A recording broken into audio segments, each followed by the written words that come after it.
Magandang araw po sa inyong lahat sa mga ka-online natin na sumusuporta sa Papa Dudut Stories. Meron po akong isa pang bagong channel at hinihingi ko po ang inyong suporta sa pamamagitan po ng panunood sa Papa Dudut Vlogs.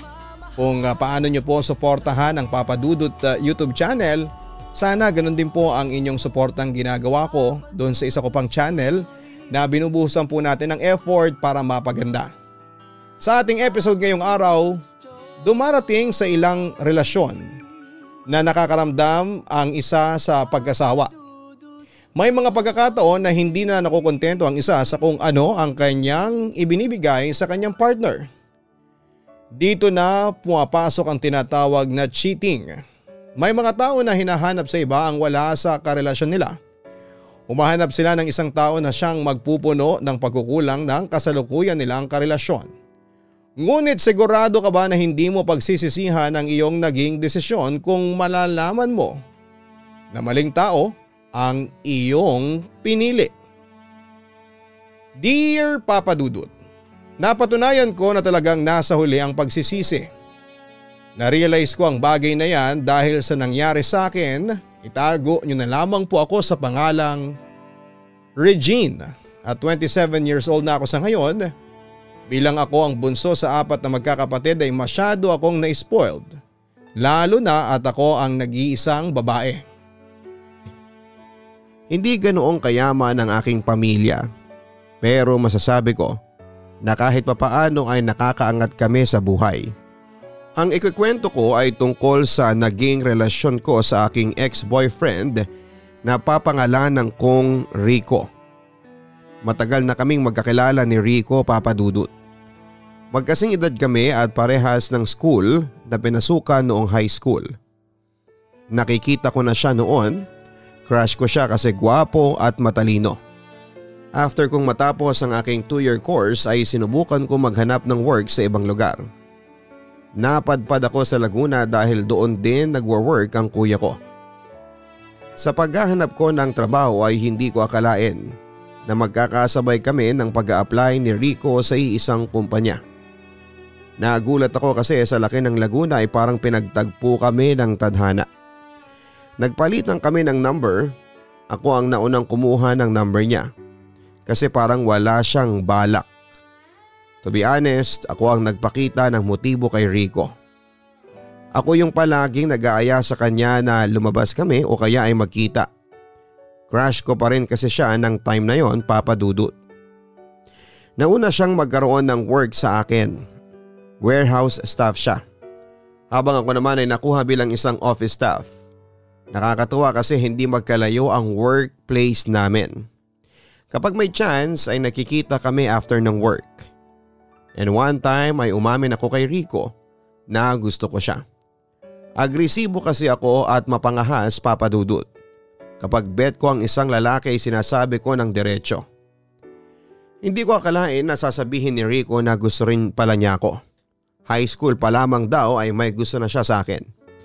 Balak nga raw sana niya akong ligawan noon pa pero inunahan siya ng hiya. Natorpe raw siya.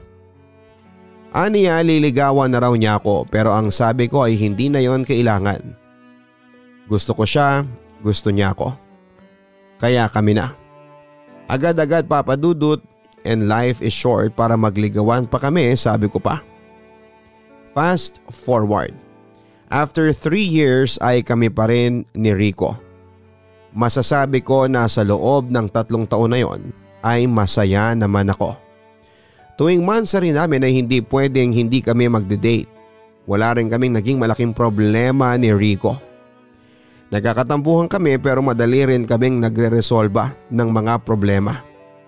Nag-aaway lamang kami kapag hindi magkasundo sa kung saan kami kakain, kapag tinulugan niya ako habang magka-chat ako at kung ano-ano pang bagay na mababaw lamang. Maswerte ako kasi faithful si Rico sa akin.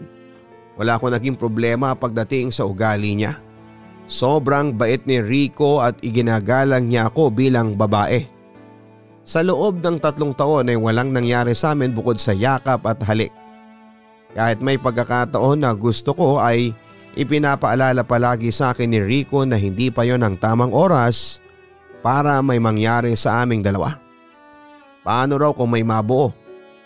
Hindi pa raw kami handa sa ganong responsibilidad kaya mabuti na ang nag-iingat at isa pa ay gusto niya raw akong iharap sa altar ng malinis. Ganon siya mag-isip, Papa Dudut. Medyo makaluma talaga. Yun nga lang, hindi ko maiwasang ikumpara si Rico sa boyfriend ng mga ka-work ko. 3 years na kayong magjowa, hindi ba? Hindi pa ba siya nagpo-propose sa'yo ng kasal? Tanong ng kaibigan ko sa trabaho na si Janice. Hindi pa, saka 3 taon pa lang naman kami. Yung iba nga dyan inaabot pa ng 10 years na magjowa bago nagpapakasal, sagot ko. Bakit si Alma? Yung sa kabilang department, nagpropose na ang boyfriend niya sa kanya 2 years pa lang na magjowa. Trending kaya sa Facebook yung proposal, nakakakilig, sambit pa ni Janice. Kanya-kanyang time kasi yan. Hayaan mo, darating din ang time namin ni Rico. Hindi naman kami nagmamadali. Slowly but surely dapat, katwiran ko. Kahit ganon ang isinagot ko kay Janice ay hindi ko pa rin po maiwasang mainggit sa ikakasal naming katrabaho.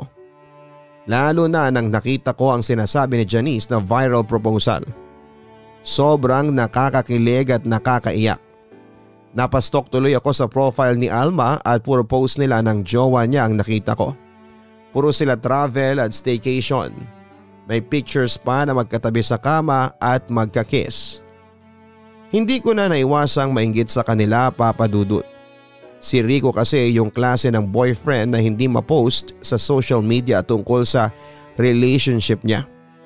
Minsan lang siyang mag-post ng picture naming dalawa. Kaya nang gabing magkausap kami sa cellphone bago matulog ay tinanong ko siya kung bakit hindi siya masyadong ma-post sa social media ng tungkol sa aming dalawa. Aniya, hindi naman daw basihan ang pagpo-post sa social media kung gaano niya ako kamahal. Hindi na raw niya kailangang ipakalandakan sa Facebook kung gaano kami kasaya. Tumahimik na lamang ako kasi hindi ko nagustuhan ang sagot niya. Doon na ako nagumpisang maging mapaghanap kay Rico, Papa Dudut. Doon na ako nagsimulang ikumpara siya sa ibang boyfriend ng mga kakilala ko. Rico, sa tingin mo dapat ay mag-upgrade ka na ng fashion style mo? Uso na kasi ngayon ang kuri-kuriya na atake. Kapag magde-date kasi tayo, palagi na lang nakapolo at pants. Minsan naka-shorts ka pa.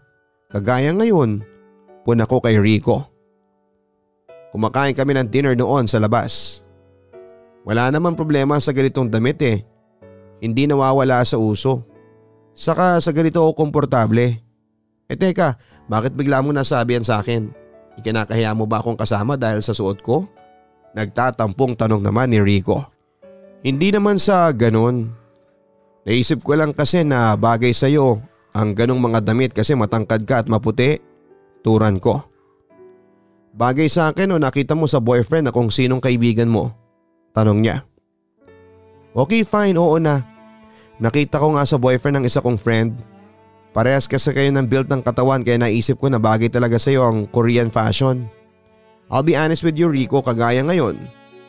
Nasa isang restaurant tayo pero nakasuot ka ng shorts. Kung todo outfit pa ako tapos ganyan ka. Pag-amin ko sa kanya. Wala namang mali sa suot ko. Magbabayad naman ako. Aniya. Napailing na lamang ako, Papa Dudut. Hindi mo makukuha ang point ko. Malungkot kong sabi. Simula nang kinumpara ko ang boyfriend ko sa iba ay napansin ko na parang puro mga mali na lamang sa kanya ang nakikita ko, Papa Dudut. Kahit maliit na detalye ay napapansin ko at kinukumpara ko siya sa iba. Dumating na ako sa point na maging ang trabaho niya ay napon ako nang ma-promote ako bilang office manager habang siya ay isang warehouse staff pa rin. 3 years na siya pero walang naging improvement sa trabaho niya. Rico, hindi kaya it's time para mag-resign ka sa work mo? Maghanap ka na ng magandang trabaho. Mag-BPO ka o kaya agent sa bahay at lupa. Alam mo yung boyfriend ni Alma na ahente ng properties ay meron ng condo unit at sasakyan. Mas maganda siguro na may ganun ka rin, ang sabi ko kay Rico. Regine, dapat ba lahat ng meron ng boyfriend ng mga kakilala mo ay meron din ako? Saka bakit ako mag-resign sa trabaho ko? Maayos ang sahod ko doon. Nakakapag-provide ako sa family ko at sa sarili ko. Tura niya. Pero Rico, wala akong improvement na nakikita sa'yo. Concern lang ako sa future natin. Hindi ka dapat nakukontento sa kung ano ka ngayon. Strive harder. Oo, kasyang kinikita mo ngayon sa work mo. Pero paano kung magkaroon tayo ng mga anak? Kakasya pa ba? Tanong ko. Kaya nga nag-iipon ako, hindi ba? Kapag may sapat na akong pera ay sisimulan ko na yung business na sinasabi ko sa'yo. Ang wika pa ni Rico. Ewan ko sa'yo. Parang wala kang kapangapangarap sa buhay. Disappointed kong sabi. Nagtampo si Rico nang sabihin ko sa kanya na wala siyang pangarap, Papa Dudut. Hindi ko raw ba nakikita ang effort niya sa paghahanda niya para sa future namin.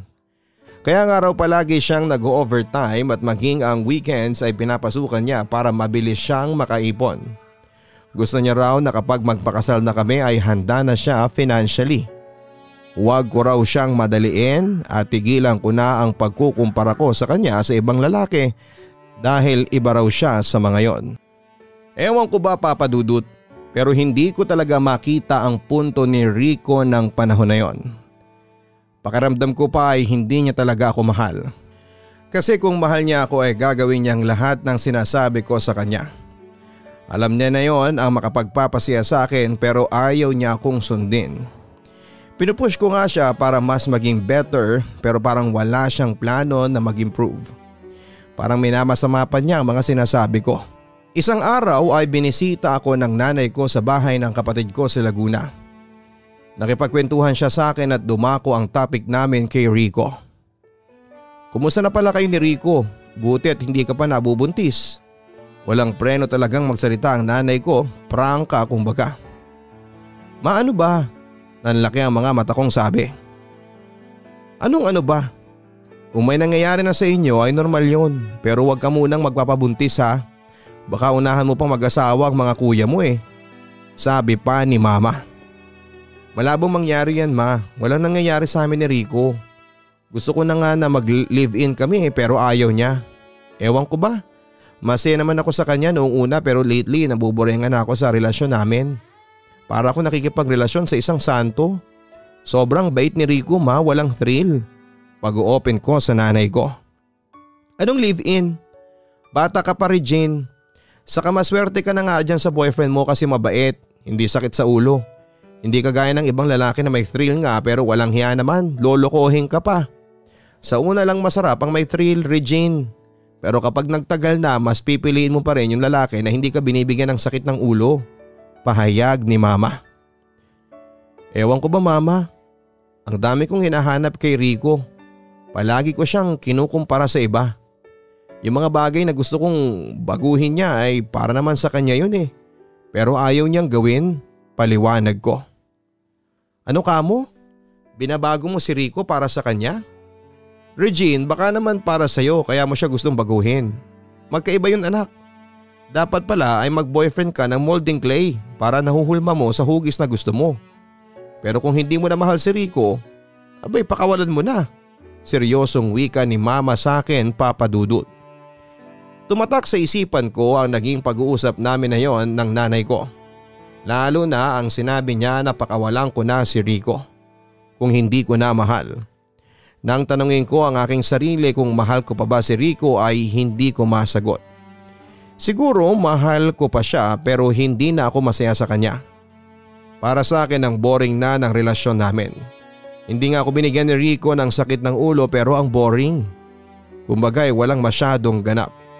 Wala kaming pinag-aawayan ng malala at hindi ko tuloy naranasan yung susuyuin ako ng jowa ko kasi galit ako. Walang ganon, Papa Dudut.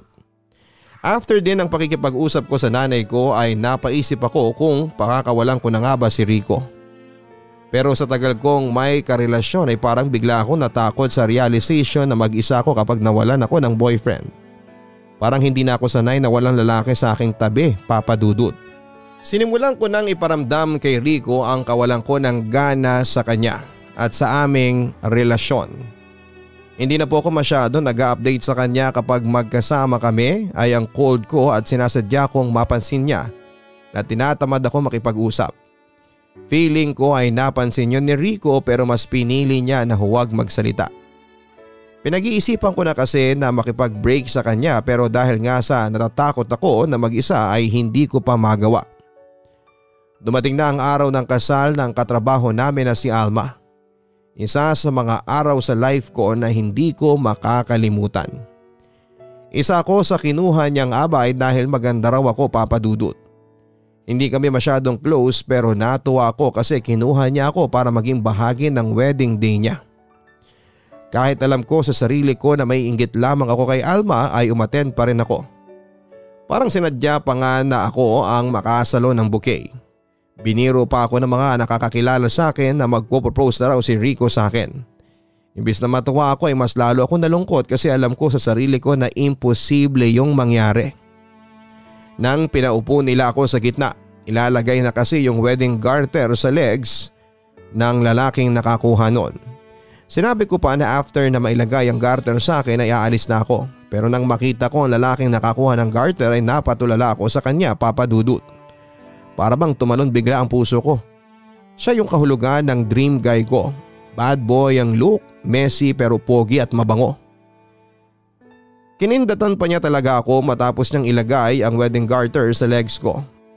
Kinilig ako sa ginawa niyang yon at nang dahil sa kanya ay hindi ko na itinuloy ang maagang pag-alis sa wedding reception. Nagstay pa ako at hindi na naalis ang mata ko sa kanya. Bawat galaw niya ay nakasunod ang aking mga mata, Papa Dudut. Nang makita ko siyang lumayo sa crowd ay sinundan ko siya. Magyoyosi pala siya. Kinapalan ko na ang aking mukha at nilapitan ko siya. Humingi pa ako ng sigarilyo sa kanya kahit na hindi ako naninigarilyo. Para lang magkaroon ako ng dahilan na kausapin siya ay ginawa ko yon. That moment ay nakalimutan ko na may Rico pa ako sa buhay ko. Tinawanan niya ako nang maubo ko sa unang hitit ko sa sigarilyo. Aniya halata raw na hindi ako naninigarilyo. Doon ako nagpakilala sa kanya at nalaman ko na ang pangalan niya ay Kenzo. Nalaman ko na isinama lang siya ng pinsan ng napangasawa ni Alma. Wala raw siyang gagawin kaya sumama na lang siya. Mas matanda siya sa akin ng 2 years. Masaya siyang kausap, Papa Dudut, puno ng angas, malayong malayo sa good boy na boyfriend ko that time. Sino pala si Rico? Parang kinakantsawan ka nila na magpo-propose na raw si Rico sa'yo. Boyfriend mo? O sisa ni Kenzo? Hindi, ex-boyfriend ko yon. Matagal na kaming break pero hindi pa rin makamove on ang mga ka-work ko na wala na kami. Pagsisinungalin ko. Naisip ko kasi na baka hindi na makipag-usap si Kenzo sa akin kapag nalaman niya na meron na akong boyfriend. Attracted kasi talaga ako sa kanya kaya ayoko mangyari yon. Naisip ko rin na makikipaghiwalay na rin naman ako kay Rico kaya walang masama kung mag-entertain ako ng ibang guy. Sinabay na rin ako ni Kenzo sa pag-uwi dahil madadaanan niya yung subdivision kung saan ako nakatira. Motorcycle bike ang sasakyan niya kaya na-excite ako. Hindi pa kasi ako nakakasakay sa ganong kaangas na motorcycle. Sa pag-uusap namin inalaman ko na meron na rin siyang sariling bahay. In-invite pa niya ako na pumunta kapag may time ako. Sabi ko sige, sa weekend ay pwede ako. Pumayag ako na hindi, nag-iisip, Papa Dudut. Huli na para malaman kong may nakaschedule nga pala kaming lakad ni Rico sa isang theme park. Kaya pagdating ng weekend ay kinancel ko ang lahat ng lakad namin ni Rico para muling makasama si Kenzo sa bahay nito. Talagang hindi na tayo tutuloy? Sayang yung binayaran kong ticket natin sa online. Hindi na pwedeng i-reschedule eh. Nangihinayang nasambit ni Rico habang magkausap kami sa phone. Sorry talaga Rico. Bigla akong pinapasok ng boss ko. Alam mo naman na kakapromote ko lang. Kailangan ko magpakitang gilas para maging mabilis ang promotion ko. Alam ko na hindi mo ko maiintindihan kasi never mo namang naranasan ang ma-promote. Turang ko na may kasamang pang-iinsulto. Grabe ka namang magsalita. Sayang talaga yung ticket, Regine eh. Binawasan ko yung ipon ko para doon. Pilit pa niya. Bakit parang sinusumbatan mo pa ako? Hayaan mo't babayaran ko yung ticket na sinasabi mo. Kahit doblehin ko pa. Baka nakakalimutan mong hindi ko ni-request ang magpunta dyan sa theme park na yan. Inis kong wika. Wala akong sinabi na bayaran mo sa akin, Regine. Sana man lang nakita mo yung effort na makapag-bonding tayo kasi sabi mo yun ang kulang sa atin. Pasigaw niyang sabi. Alam mo, walang magandang patutunguhan tong pag-uusap natin. Sige na, malilate na ako sa trabaho ko. Saka na tayo mag-usap. Paalam ko kay Rico. Nawala ang init ng ulo ko kay Rico nang tumawag sa akin si Kenzo upang itanong sa akin kung tuloy ba raw ako mamayang gabi sa bahay niya. Isang mabilis na oo ang sinagot ko. Mas excited pa akong makasama si Kenzo na bago kong kilala kesa sa boyfriend ko. Sabi ko pa ay maboboard din naman ako kay Rico kahit nasa theme park kami. Last time kasi na nagpunta kami sa ganon ay hindi ako nag-enjoy. Ayaw niya kasi sa mga extreme rides. Halos puro pambatang sinakyan naming dalawa. Sabi pa niya noon, kung gusto ko ng extreme rides ay ako na lang mag-isa. Nabwisit talaga ako sa first theme park experience namin. Kaya sabi ko sa sarili ko ay hindi na ulit ako magpupunta sa ganung lugar kapag si Rico ang kasama ko. Itinuloy ko ang pagpunta sa bahay ni Kenzo o Papa Dudut. Mas lalo akong humanga kasi meron na siyang 2-story house. Isa pala siyang tech engineer sa isang kilalang kumpanya na nagdi-deliver ng mga pagkain. Sa bahay ang trabaho niya madalas. Maraming ibinidang achievement sa buhay si Kenzo kagaya ng pagkakaroon niya ng coffee shop, sariling bahay, mga bansa na napuntahan na niya at kung ano-ano pa. Kung ibang tao siguro ang makakarinig ng mga sinasabi ni Kenzo sa akin ay baka mayabangan sila. Pero para sa akin ay hindi siya nagyayabang. Siguro dahil sa gusto ko siyang kaya hindi ko ma-feel na nagyayabang siya. Sabi pa niya marami pa siyang nais na ma-achieve sa buhay at bansa na gustong mapuntahan. Kaya inaalagaan niya ang kanyang trabaho dahil kumikita siya roon ng maayos. Ipinagluto pa ako ni Kenzo ng steak at nag-wine din kami. Nang malapit na mag-midnight ay inihatid pa niya ako sa bahay gamit ang isa niyang sasakyan. Nakita pala ng kapatid kong lalaki na hindi si Rico ang naghatid sa akin. Sino yung lalaki na naghatid sa'yo? Hindi si Rico yun usisa ni kuya sa akin. Kawork ko yun kuya, pagsisinungalin ko. Para ngayon ka lang inihatid ng kawork mo. Saka dapat talaga ay nagkikiss kapag inihahatid ng katrabaho. Regine, umamin ka nga sa akin. Break na ba kayo ni Rico? Tanong niya. Hindi pa kuya. Nahihiya akong sagot. Payong kapatid lang Regina. Bago ka mag-entertain ng iba ay dapat wala na kayo ni Rico. Ikaw ang gumagawa ng bagay na pagsisisihan mo Para kang kumuha ng bato na ipupukpok mo sa sarili mong ulo sa ginagawa mo. Paalala ng kapatid ko sa akin. Ang OA mo naman kuya. Alam ko ang ginagawa ko, kumalma ka lang dyan. Pabaliwala kong sambit. Hindi ako OA Regine. Nagpapaalala lamang ako sa iyo. Nakikita ko kasi na may mali kang ginagawa. Concern ako sa iyo dahil kapatid mo ako. Ayoko na masasaktan ka sa huli. Nag-aalalang sabi ng kapatid ko. Hindi ko masyadong binigyan ng pansin ang sinabi ng kapatid ko, Papa Dudut. Palagi kong katwiran sa sarili ko ay makikipag-break na rin naman ako kay Rico. Ang gusto ko lang talaga bago ko yun gawin ay sigurado na ako kay Kenzo. Gusto ko na kapag bumitaw ako kay Rico ay sure ako na sasaluhin ako ni Kenzo. Nagpatuloy ako sa pakikipagkita ko kay Kenzo, Papa Dudut. Dahil doon ay tuluyan ako nawala ng oras kay Rico. Masaya kasi ako kapag kasama si Kenzo, gusto ko rin ang paraan niya ng pagbibihis sa kanyang sarili. Yung sunod sa uso, hindi ako nahihiya kapag magkasama kami sa mall o kaya ay kapag kumakain kami sa mamahaling restaurant dahil appropriate para sa lugar ang bihis niya. Hindi kagaya ni Rico na kapag pumorma ay sobrang alangan sa lugar na pinupuntahan namin. Kapag kinukumpara ko si Rico kay Kenzo ay palaging lumalamang si Kenzo sa lahat ng aspeto. Mula sa pisikal, fashion, trabaho at ugali. Para sa akin ay angat na angat si Kenzo at walang sinabi si Rico. Regine, ano pala ang plano mo sa mansari natin? 1 week na lang at mansari na natin, hindi ba? Tanong ni Rico sa akin nang minsan ay nasa bahay siya ng kuya ko. Bored na bored ako sa kakapanood namin ng series. Pinapanood naman talaga namin yon dati pa at nag-i-enjoy ako. Pero parang mas nag-i-enjoy ako sa panonood kung kasama ko si Kenzo. Oo nga pala, malapit ng monthsary natin. Kumain na lang tayo sa labas kagaya ng dati. Maghanap ka na lang ng restaurant. Tinatamad kong sagot. Ayaw mo bang iba naman ang gawin natin? May nakausap akong travel agency, baka gusto mong mag-beach tayo kahit sa Batangas. Marami palang diving resort doon eh. Bagong experience sa atin yun kung sakali. Suggestion pa ni Rico.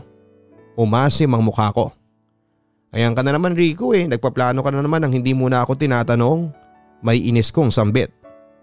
O bakit parang galit ka kaagad? Alam mo napapansin ko nitong huling araw ang bilis mong magalit sa akin. May problema ka ba sa akin? May nagawa ba akong hindi mo nagustuhan? Malungkot na wika niya. Meron marami. Sawang-sawa na ako sa iyo Rico sa totoo lang. Matagal ko nang gusto makipag-break sa iyo pero palagi kong sinasabi na baka may magbabago pa. Pero sobrang tagal na pero wala pa rin. Galit kong pag-amin.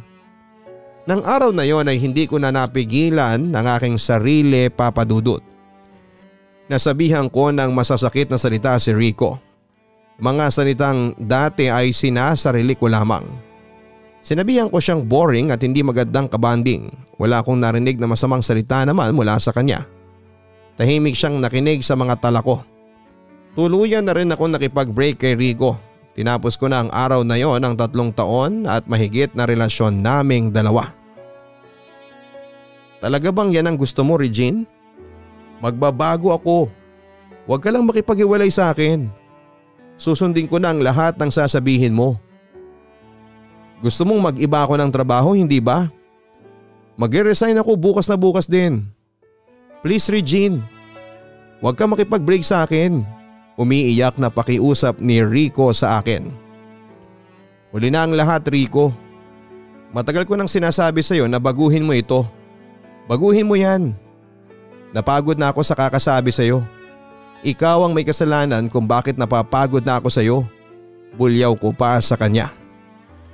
Talagang sinabi ko ang mga salita na magpaparamdam kay Rico na siya ang may kasalanan kung bakit nauwi sa breakup ang aming relasyon. Ayaw ko kasi na sa akin mapunta ang lahat ng sisi. Nakita ko ang lungkot sa mukha ni Rico nang tanggapin niya ang aking desisyon. Para siyang basang sisiw na umalis sa bahay ng aking kapatid. Pero sa lahat yata ng nakipag-break ay ako ang pinakamasaya papadudot. Masaya ako ng oras na yon kasi nasa utak ko ay hindi ko na kailangan makonsensya kapag makikipagkita ako kay Kenzo dahil single na ako. Pakiramdam ko tuloy ay isa akong ibon na nakawala mula sa pagkakakulong ng matagal na panahon. Malayang malaya na akong gawin ang kahit na ano dahil wala na si Rico sa buhay ko papadudot.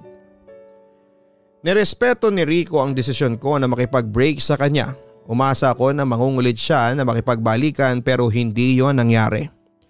Kumbaga binigyan niya ako ng peace of mind, isang malaking hakbang ang ginawa kong pakikipaghiwalay kay Rico, lalo na't ginawa ko yon dahil kay Kenzo.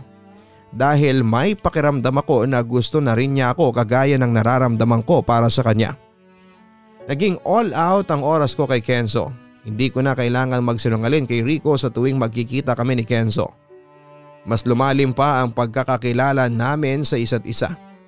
Kahit na hindi sinabi ni Kenzo, pakiramdam ko ay nag-e-enjoy siya sa company ko. Hindi naman niya ako palaging papupuntahin sa bahay niya kung hindi ba. Yun nga lang sa loob ng 2 buwan na magkakilala kami ni Kenzo ay wala siyang pagpaparamdam sa akin na gusto niya akong ligawan. Pero sa kilos niya ay nakikita ko na gusto niya ako papadudot.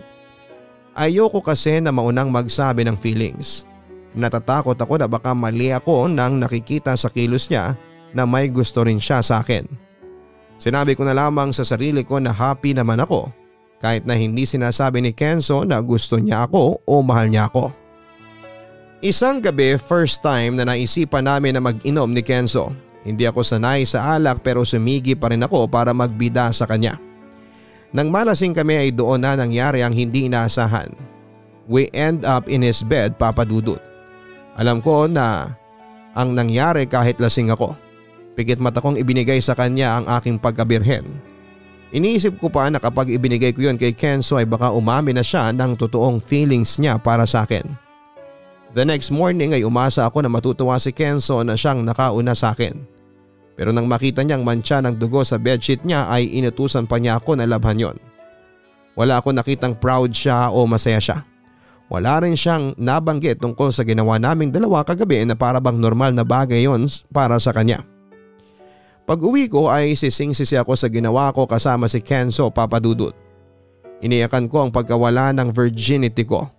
Ang tagal na iningatan ni Rico ng parting yon ng aking pagkatao tapos nawala lang dahil sa nalasing ako. Ganon kabilis at ganon kadali. Ang mas nakakalungkot pa ay hindi nangyari ang inaasahan ko na magtatapat na si Kenzo sa akin. Sobrang lungkot ko matapos ng nangyari at hindi ko naman magawang i-open ang nangyari sa kapatid ko dahil nahihiya ako. Saka alam ko na mapapagalitan ako dahil sa aking katangahan. Nagpatuloy pa rin ang aming communication ni Kenzo, Papa Dudut. Naging casual pa rin ang lahat kahit may nangyayari na sa aming dalawa. At naulit ang gabi na inaya niya ako mag-inom sa bahay niya. Dahil sa marupok ako ay pumayag ako pero meron na akong plano sa aking utak. Isang bote yata ng hard drink ang naubos namin dalawa. Mas lasing kami ng gabing yon kesa naunang beses kaming nag-inuman. Tumabi na si Kenzo sa kinakaupuan ko at hinalikan niya ako sa labi. Pero nang maramdaman ko na hindi lang halik ang gusto niyang gawin ay itinulak ko na siya ng bahagya.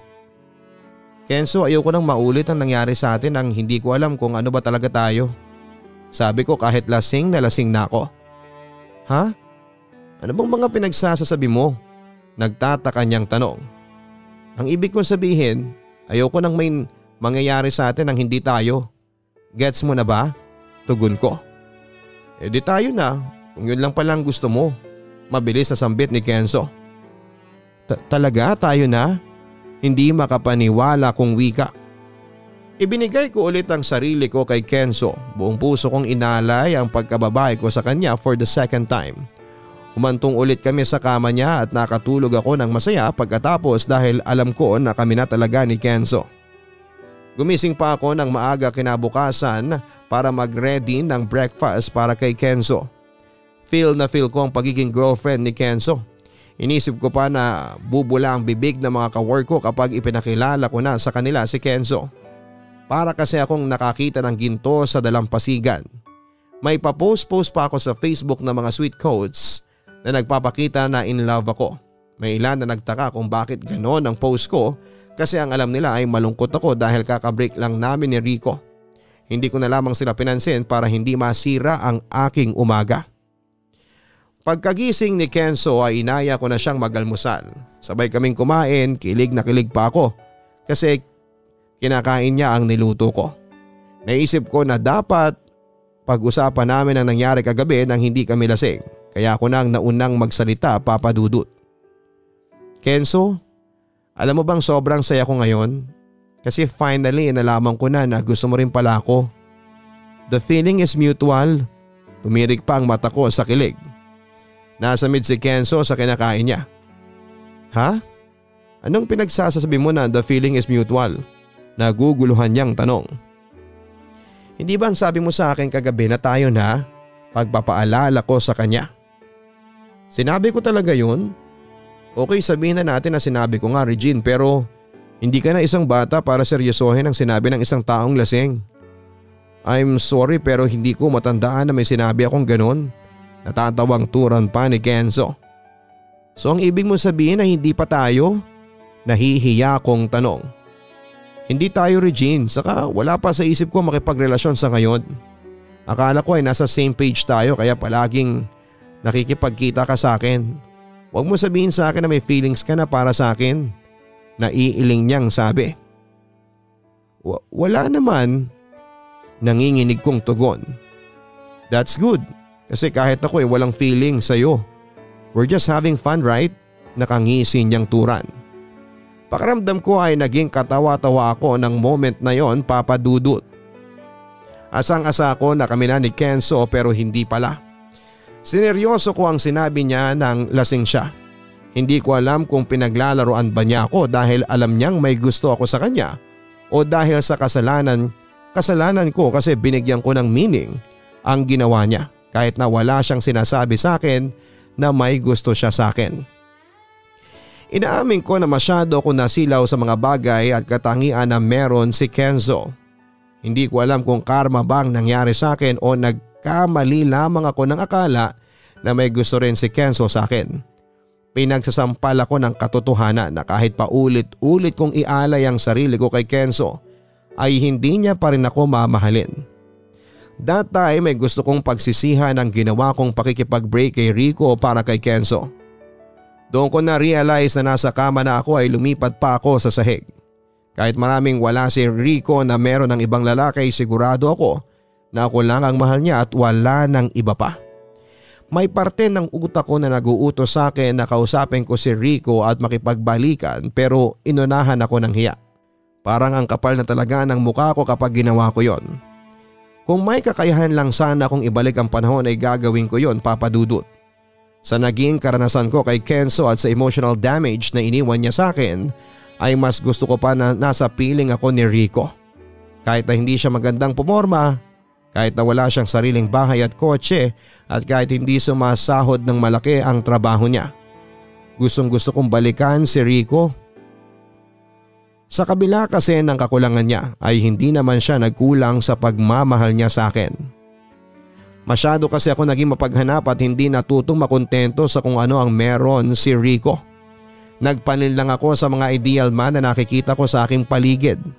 To the point na ginusto kong baguhin si Rico sa kung sino siya talaga.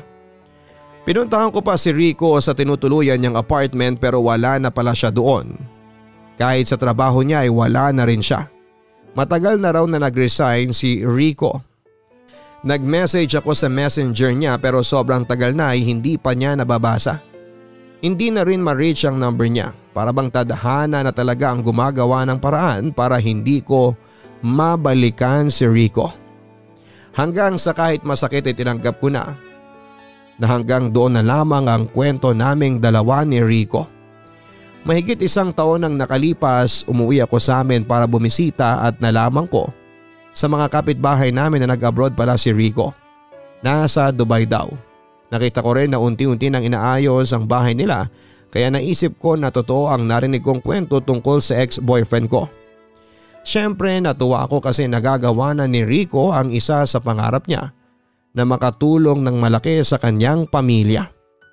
Nagulat ako nang biglang mag-reply si Rico sa chat ko sa kanya. Hindi na ako nag-expect na magre-reply siya kasi sobrang tagal na nun. Ang sabi niya ay matagal na siyang hindi nagso-social media dahil ayaw daw niyang makita ang mga post ko kapag nagkaroon na ako ng bagong boyfriend. Sa chinat niyang yon ay umasa ako na may gusto pa rin si Rico sa akin. Para mas maging maayos ang aming usapan ay nakipag-video call ako. Nakita ko na mas gwapo si Rico at parang natuto na siyang mag-ayos ng sarili niya. Maganda na ang hairstyle niya, mas lalo tuloy akong nanghinayang. Hindi ako nagkaroon ng boyfriend after nating mag-break, no? Ikaw nga riyan ang may jowa na siguro. Ang gwapo mo na lalo ngayon eh, masaya kong sabi.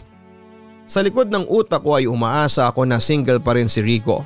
Sa laki ng pagmamahal niya sa akin noon, iniisip ko na hindi niya ako mapapalitan agad-agad. Siguro kagaya ko ay umaasa pa rin siya na magkakabalikan pa rin kaming dalawa. Maniwala ako sa iyo nabasa ko sa mga post mo noon na masaya ka na. In love na in love ka. Kaya nga hindi na ako nag-open ng Facebook Turan pa ni Rico. Yun ba? Wala yun. Ayoko kasi na kinakawaan ako kaya ipinakita ko sa social media na happy ako. Pagsisinungaling ko. Ikaw, kumusta ka na?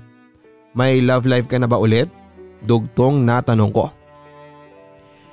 Pinagsisihan ko ang pagtatanong ko kay Rico ng tungkol sa love life niya dahil dumurog yon sa puso ko ang kasagutan niya.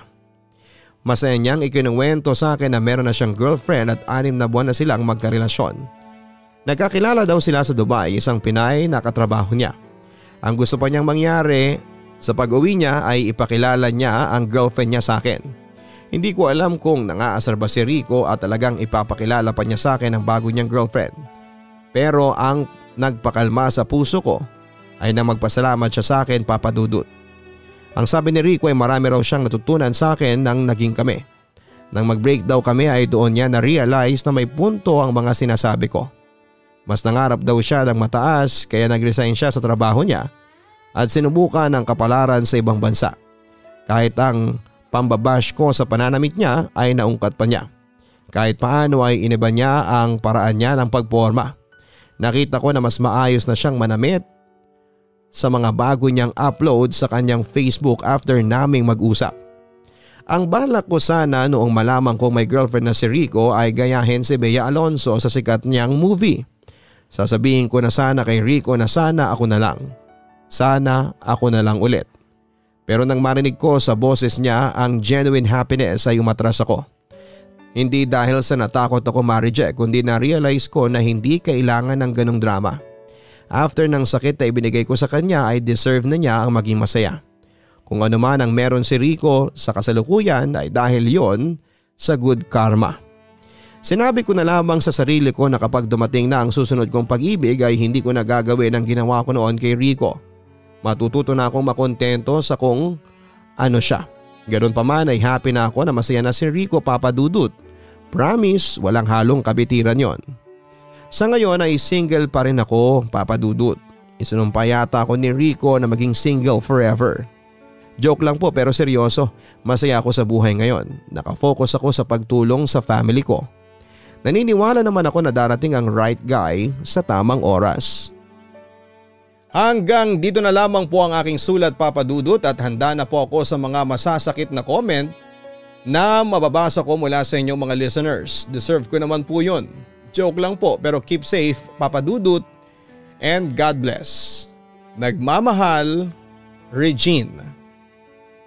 Hindi masamang magsabi sa partner natin ng mga napupuna nating mali sa kanila. Ngunit ang pagsasabi ng kahinaan ng isang tao ay dapat na magtutulak sa kanya ng pataas.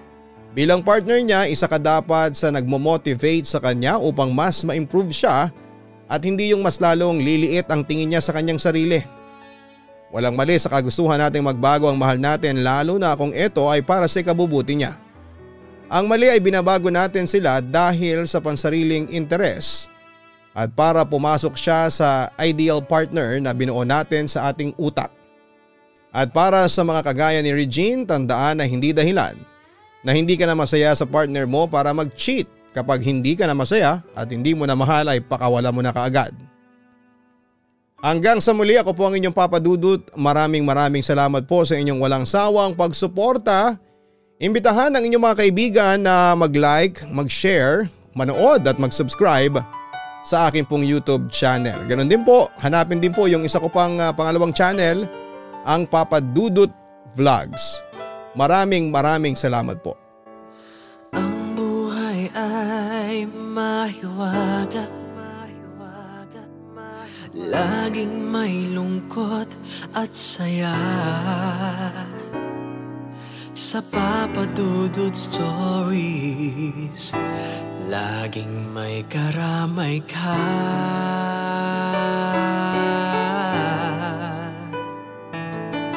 Mga problemang kay bigat, dito ay pakikinggan ka. Sa Papa Dudut Stories, kami ay iyong kasama. Dito sa Papa Dudut Stories, ikaw ay hindi nag-iisa.